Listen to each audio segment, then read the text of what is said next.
Dr. Z, on today's show, we are interviewing Dean Hallett, the former CFO for Walt Disney Studios. Oh, I've heard of them. And the former CFO of Fox. And he joins us to share about what to look for when hiring people, how to manage new employees, how to manage current employees, how to keep people engaged, and the importance of knowing your numbers. All this and more on today's interview with Dean Hallett. Get ready to enter the Thrive Time Show. We started from the bottom, now we here. We started from the bottom and we'll show you how to get here. Started from the bottom, now we here. We started from the bottom, now we here. We started from the bottom, now we're on the top, teaching you the systems to get what we got. Colin Dixon's on the hooks, I break down the books. Z's bringing some wisdom and the good looks. As the father of five, that's why I'm a dive. So if you see my wife and kids, please tell them hi. It's the C&Z up on your radio, and now 3, 2, 1, here we go. We started from the bottom, now we here. We started from the bottom and we'll show Yes, yes, yes, and yes. Thrive Nation, on today's show, we are interviewing the former CFO of Fox, who is sort of a big deal. Holy crap, grab a mallet. It's now time to interview Dean Hallett. Welcome on to the Thrive Time Show, sir. How are you?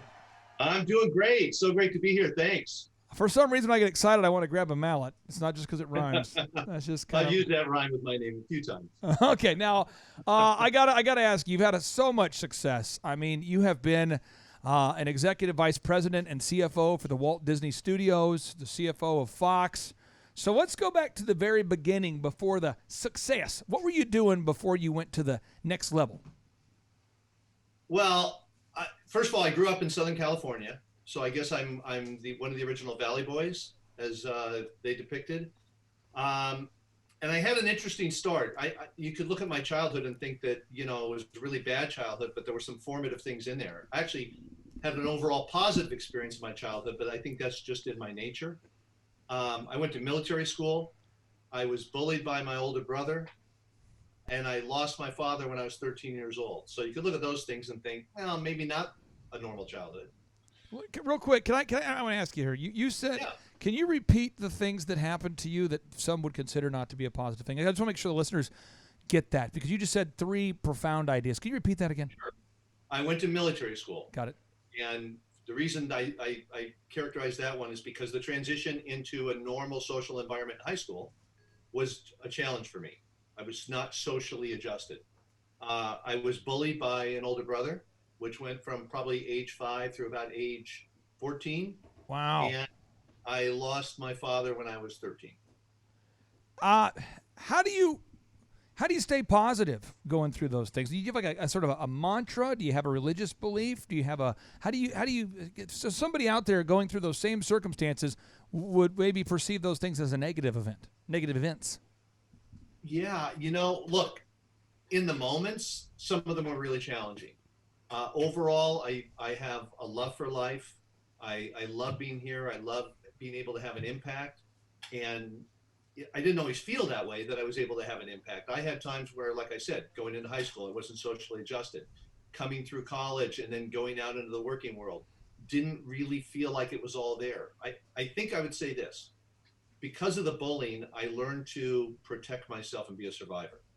I became a strong individual performer, and I knew I could survive just about anything. But I wasn't getting everything in life that I felt could be there. Dean, when did you first have the epiphany that, when did you first have the idea of what you wanted to do for a career? Like for instance, right now, the man cave, we have the door open to let in the smell of pinyon wood, and I am having the feeling we should shut the door right now. I'm feeling like that because it's getting cold in here. When did you have that feeling like, I gotta do this for my career? It was iterations, really. My father was a big partner in the world of CPAs, and I thought that was just going to be a natural thing for me. I was good with numbers, and I spent 7.5 years in public accounting with Ernst, and got to a point where it just wasn't the right fit. It felt like there was something more for me, and I couldn't put my finger on it. I didn't use the word culture back then, but I've started experiencing the culture in public accounting as it was when I was in it, and it wasn't fulfilling for me. I was going through and I was performing well, I was getting promoted, but I wasn't happy. And it took another couple of iterations even after that, because after public accounting, I went to work for Anthony Industries, They had their swimming pool company, Anthony Pools, and I became the group controller. And I learned what it was like to start contributing in an enterprise, which something in public accounting, I always felt like an outsider. And then I was able, through a friend, to jump into Disney because he got his foot in the door. And it was there that I started learning how to communicate with creative types. I learned how to start having an impact with my communication skills. And one important thing I think for you to know is I got lucky. I had a best friend who went through, in the old days, what was considered a self-awareness training. In today's vernacular, would be considered an emotional intelligence training. And I did that when I was about 21 years old. And I learned that I have so much more to offer than my intellect, so much more to offer than just, in small ways, I can actually make a great contribution by bringing out the best in other people. I started to realize that individually. And over the years, I learned to adapt that in business. And that's what led ultimately to me getting involved in personnel development. Now, I have two final rapid-fire questions before my co-host and good friend, Dr. Robert Zellner, will really one-up me with better questions. And so Dean, I want to ask you, talk to me about this. When did you start to get some traction where you thought to yourself, I might be doing something with my life? I mean, when did you have that thought, like, man, I'm getting some traction here? I think the traction started when I was in the theatrical marketing group at Disney, and I was working with the creative types, and it was the first time I was really interacting across a broad group of people that were not finance people. And I was really learning what all goes into making a business work, how everybody needs to collaborate effectively. And from there, I was able to take 2 steps and jump into the CFO role at Disney. And there, I really had traction because I felt like there was a way to shift the way that finance worked with the operations people versus the normal, straight arming that finance received at Disney. As the CFO of Disney at that time, who were you reporting to, and what did you learn from that position? I reported to the chairman of the studio and to the corporate CFO. So I had a dual report relationship there. Hey, Dean, whenever you were the CFO at Disney, did you get to go to the front of the lines? Yeah, did you have like a pass, like a hot pass where you have to go like faster? A VIP pass, like you skip the lines. Like I'm a big deal pass. I had a couple of those things. I had Silver Pass, which a lot of executives had at the parks, where I got to go to the front of the line. But the nice thing was when they were opening up California Adventure, for example, and we got to go in without anybody else there and ride the rides as much as we wanted to. Or I went down to Walt Disney World when they were testing Twilight Zone Tower of Terror and got to go on it while they were working the kinks out. So that stuff was pretty cool. They're like, this thing I might don't know, not. we're not sure this is going to work well, but we'd like for our executives to try out this elevator shaft. Yeah, let's see if you can survive. All right, so Dr. Z, you are an optometrist. You're a man who owns a bank. You introduced me recently to the tomahawk steak over there at the Cardinal Club. Yes, you're a which you cultured devoured man. quickly. What question would you have for not so mean Dean? Holy crap! Grab a mallet, Hallett. Dean, I see on your website that you run marathons. You're a biker. You're a snow guy. I've done triathlons, not marathons. Triathlons. You're a triathlete. That's what I was going to ask you if you were a triathlete, because I had a brother that was a big triathlete. So I don't see any of your swimming pictures, but I guess that's understood in a triathlon. Yeah. If you could go back 20 years and sit down younger Dean and say, there, Dean. If you could turn back time. Like in the DeLorean time machine, if you could just sit back there and sit down and have a hot cup of coffee or cocoa, whatever your choice is, what would you say to yourself? Self. I think I'd give myself some advice. It took me a long time to learn some of my lessons, and I look for other people to help other people learn those lessons more quickly. One of them, as I mentioned, is I'm much more than my intellect. I thought I was really smart when I was young, but I thought that's really all that I was. And I matter. I make a difference. And so often I'm waiting for other people to be a catalyst to start change, to create more collaboration. And I realized that I can be that catalyst and I can start the process. I can light the fire. So you learned these skills, and you said you can light the fire. And I know Aaron Antis, he runs Oklahoma's largest home building company. He probably has some questions for you about lighting the fire, leading the team, that kind of thing. But you went from Disney to Fox. Is that where you went next? Or walk us through the timeline. You went from Disney and then to Fox, or Fox to Disney? Tell us how that went. I went from Disney to Fox, and it was an interesting transition. I was the CFO at Disney, and Peter Schneider was the chairman. And then Peter Schneider got frustrated with the culture at Disney and left. And Michael Eisner split the studio. That's when Michael was still in charge. And he split the studio into 3 pieces and called me up and said, I guess you report to the 3 of them, but that doesn't make sense. I guess you should report to me, but that doesn't make sense. So in so many words, do what you can to get them play nice in the sandbox together. And if you have any problems, just call me. So like, okay, Dad, the kids aren't getting along. That's a great job description. I love it. But I was looking to, as he was getting ready to appoint Dick Cook as chairman of the studio. I also got in conversations with Fox, the CFO there, who I knew was leaving.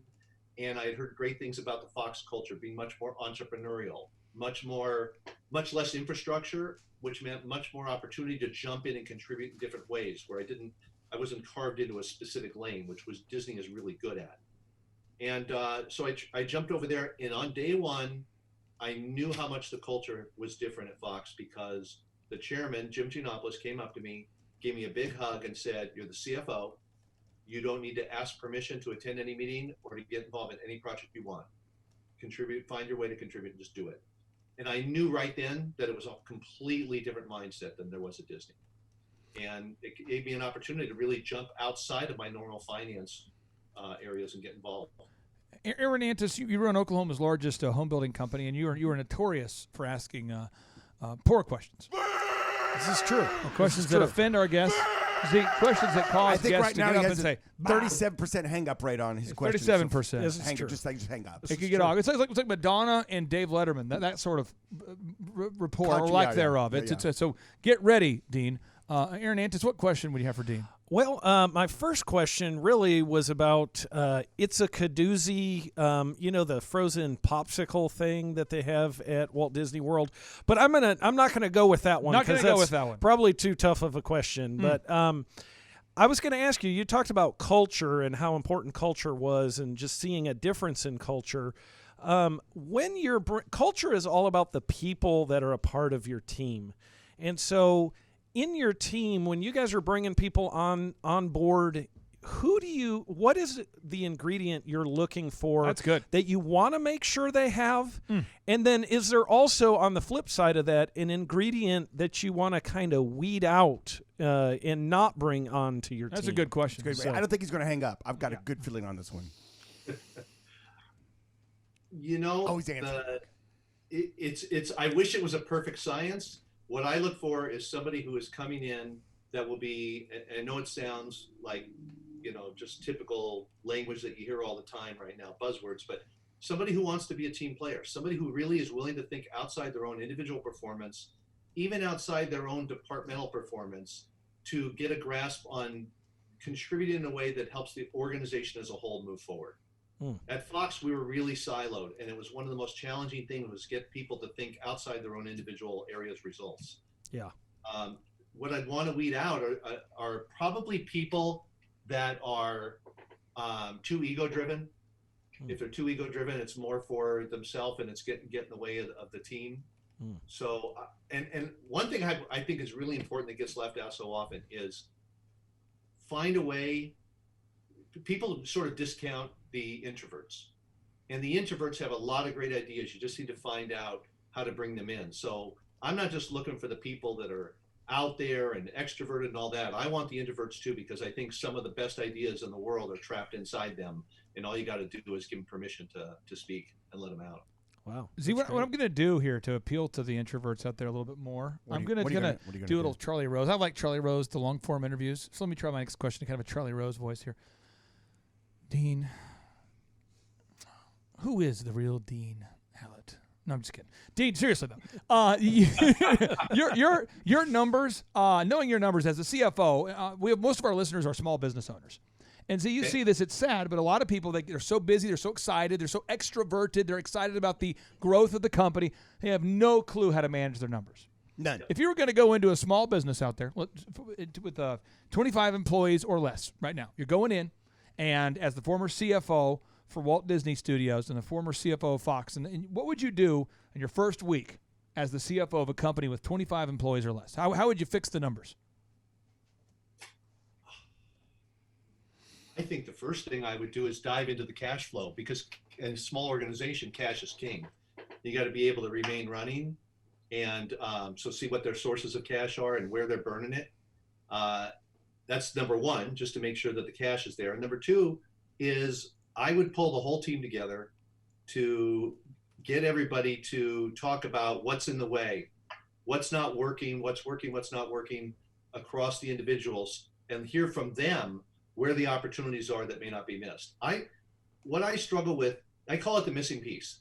People, and you can apply it to the small organization too, where you have a guy who has a great idea, maybe it's tech driven, maybe it's tech enabled driven, and they're going on the killer app idea of building this company, but maybe they don't not just understand the numbers, maybe they've never managed a team of people.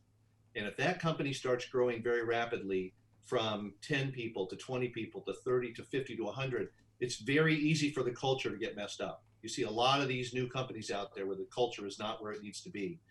And right from the beginning, you want to be able to create that team interaction, that open culture where people feel free to speak, people can build on each other's ideas. And in fixing the numbers, I'd make sure that we have input on everybody's ideas on how we can keep that revenue. We have time here, Z, for five more questions in 5 minutes. Some shows would take 45 minutes to do 5 questions, but not us. No. We have 5 questions in 5 minutes. Okay, so we're going to go with James, the attorney. And James, let me cue up your theme music. James, what's your website one more time? Song. Here we go. TheLawyerJames.com. He's an attorney from Manhattan, Dean, our creative team. That's 2 strikes right there. We reached out to Disney and said, could you guys make a theme song for the attorney? And they said, you want this theme song? I said, I do. Oh, yeah. We couldn't afford them, so we did what we could do. Yeah. Let me cue it up. Our here. budget just wasn't quite there. It really does. I think we did a pretty good job, though. It really does communicate the nonverbal feeling that the listeners have when they hear about an attorney being on the show. With It's catchy. Okay, James. It's catchy. James, what question do you have? And then we're gonna have Josh Wilson one up whatever question you would ask. I do. I have a light one and I have a heavy one. Oh, doing 2 questions. This is the attorney doublespeak. They're completely unrelated. The first is, what's your favorite Disney movie? And the second is, how much cash do you recommend that a company that, let's say, has revenues of $1 million a year or less have on hand for, let's say, unexpected things that happen? Okay, so question number one. You don't do a triple threat question. Stop. That's the attorney stuff. This is what I'm talking about. So, Dean, question one. What's your favorite Disney movie? It's Disney / Touchstone / everything. And my favorite movie while I was there at the studio was Crimson Tide. Ooh, Crimson Tide. A little Sean Connery film. Crimson Tide? Yes. Yeah. Okay. Wow. Okay. Now, something about that movie. Every time it's on, I can't turn it off. I have to watch it all the way through the end. So let's talk about this. How much cash should a small business owner have on hand? $1 million a year, business doing $1 million a year of gross revenue. How much cash should they have on hand? It depends on what their expense burn rate is, but I would probably say, I always like to think you got to have at least 3-4 months of cash on hand. You got to have that just in case you get into tough times, which certainly we've had plenty of examples of that this year. Hey, Aaron, can you bring over the wood? We're gonna play a game I've been working on with Dean here. Dean, this game it's a fun game for all the kids out there. You get a chance to win a mega point. It's called What Kind of Wood Are We Burning? So, Aaron, hold it up real quick here. See if you can smell it. Hold it up there real quick, and I put it. What kind of wood are we burning there? That's the question for 5,000 mega points. What do you think, Dean? I'm gonna say pine. Oh, so close. No, they both start with. At least you didn't get a boo. It was pinyon wood. Pinyon wood. They both start with a P. So that was my next guess. Yeah. Absolutely. Zohan, what question would you have? We got Josh. We got Josh. We'll go to Josh, then we'll go to Zohan. Yeah. So Josh, and if we have time, we'll go to the third question from our attorney trying to paint our guest into a corner yet again. He bills by the question. That's why. Okay, Josh. What's your question? Can I go with my 17-part question? Yeah, and it forks midway through. Yes, like halfway. It depends on how you answer the first 14 parts. Okay. No, my big question for you would be, as a small business owner, and for all of our small business owners out there that are listening, is what do you see as the monster mistake starting out that people make with their financials? What would you say? Hey, absolutely, positively avoid. Stop doing that, Carl.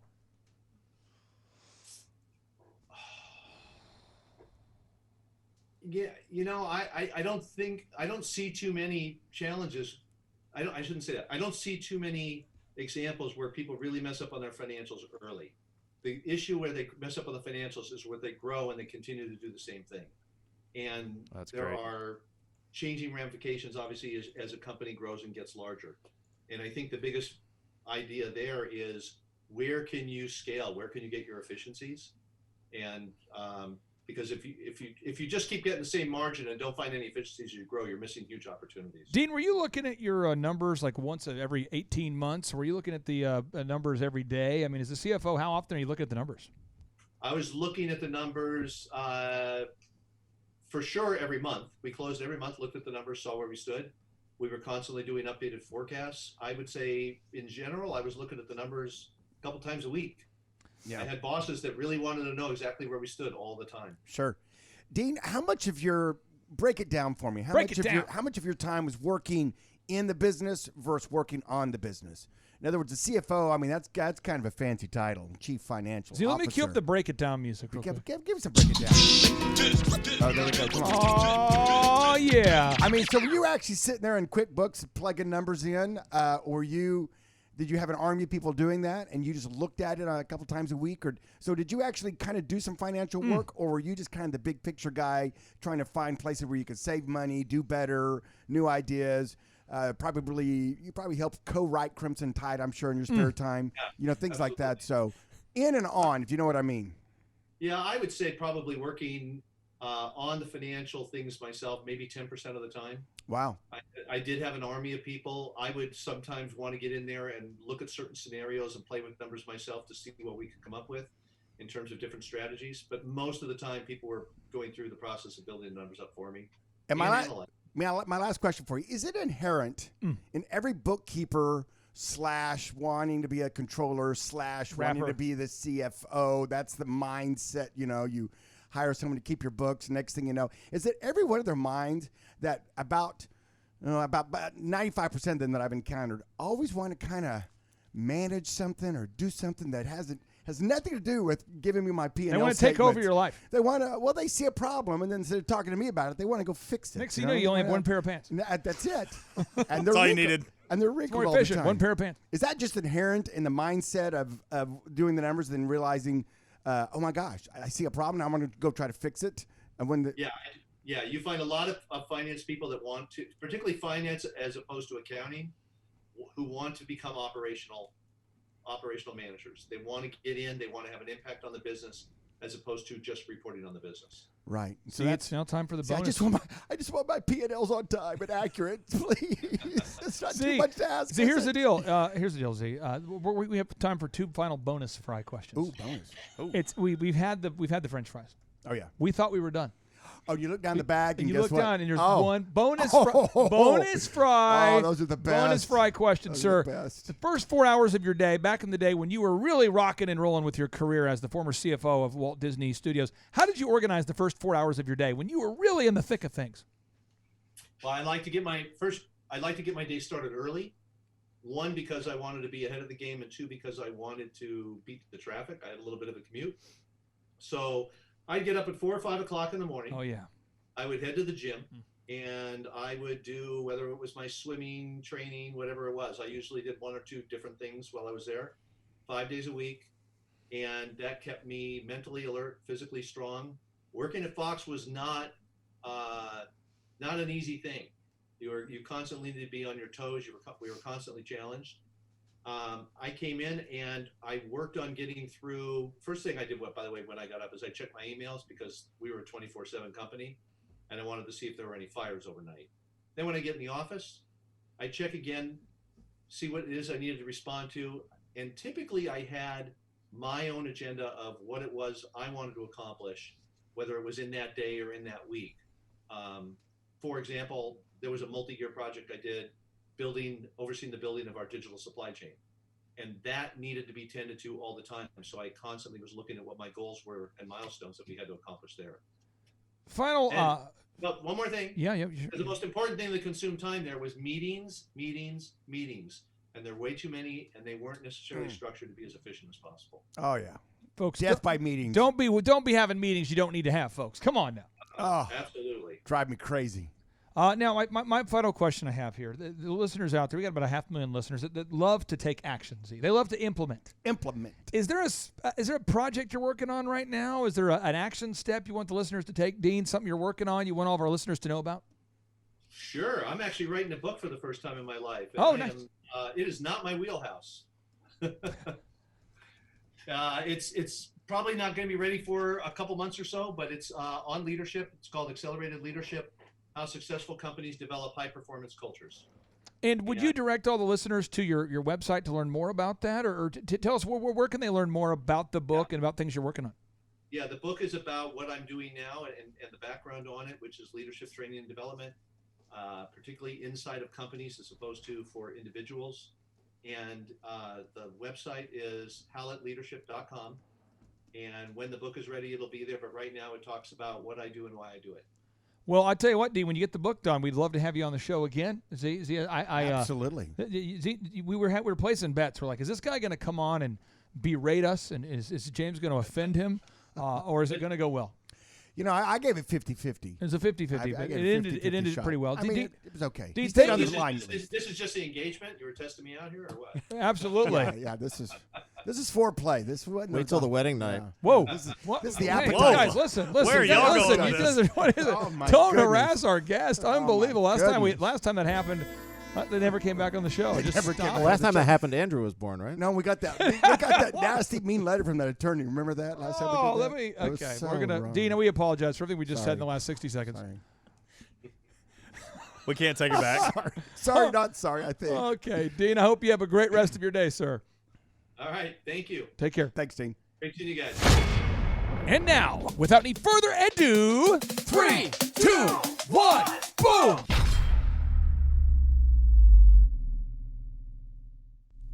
If I lived in China or even Russia or any totalitarian country, maybe I could understand some of these illegal injunctions.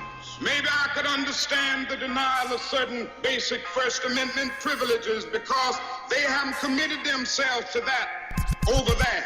But somewhere I read of the freedom of assembly. Somewhere I read of the freedom of speech. Somewhere I read of the freedom of press. So just as I say, we aren't going to let any dogs or water hoses turn us around. We aren't going to let any injunction turn us around. Gotta pick a side, man, it's do or die. Trying to stay up in the middle, man, that's suicide. Be hot or be cold, what's it gonna be? Spoil me with loyalty, it's all I wanna see. If you ain't saying nothing, then you saying something. What you see is what you get, man, I ain't never frontin'. I see your problem, I'm lazy, cause I ain't never running. Opposition passing it off, cause they ain't never won it. Come on, time to say goodbye, it is you and I. When you compromise, it will multiply. We ain't never scared to put it on the line. It's time to pick a side, it's do or die. Time to pick a side, homie, do or die. When you compromise, it will multiply. We ain't never scared to put it on the line. It's time to pick a side, it's do or die. No mess, no backs for me. Both middle fingers up for Dr. Fauci. I'm never gonna listen to his latest pitch or the scarf queen. Cause Dr. Brooks is up. I'm an American with the First Amendment and the Second Amendment to defend it. You want our guns? Well, come and take it. I hope you're good at dodging bullets and you're praying. The year 2020, the year of perfect vision. The time where you and I have to make a decision. Open up your minds like Hunter's laptop. But when you see corruption this time, it's gotta stop. Back the police, say no to the beast. No to the mask, take no vaccines. Back the police, say no to the beast. No to the mask, take no vaccines. Time to say goodbye, it is you and I. When you compromise, it will multiply. We ain't never scared to put it on the line. It's time to pick a side, it's do or die. Time to pick a side, homie, do or die. When you compromise, it will multiply. We ain't never scared to put it on the line. It's time to pick a side, it's do or die. If you compromise, it'll multiply. Treat you like a doormat, treat you speak your mind. Ain't hard to find, you must be blind if you can't see the sign. I got a spine, I won't never let them take what's mine. Time to unify, I'm talking you and I. If you ain't riding for the cause, better move aside. Sit back, watch me work, I'ma do it right. Time for you to pick a side, it's looking like a do or die. Time to say goodbye, it is you and I. When you compromise, it will multiply. We ain't never scared to put it on the line. It's time to pick a side, it's do or die. Time to pick a side, homie, do or die. When you compromise, it will multiply. We ain't never scared to put it on the line.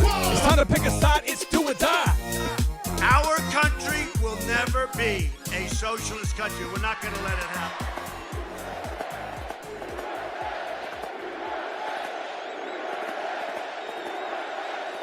And that is another lyrical miracle on the Thrive Time Show.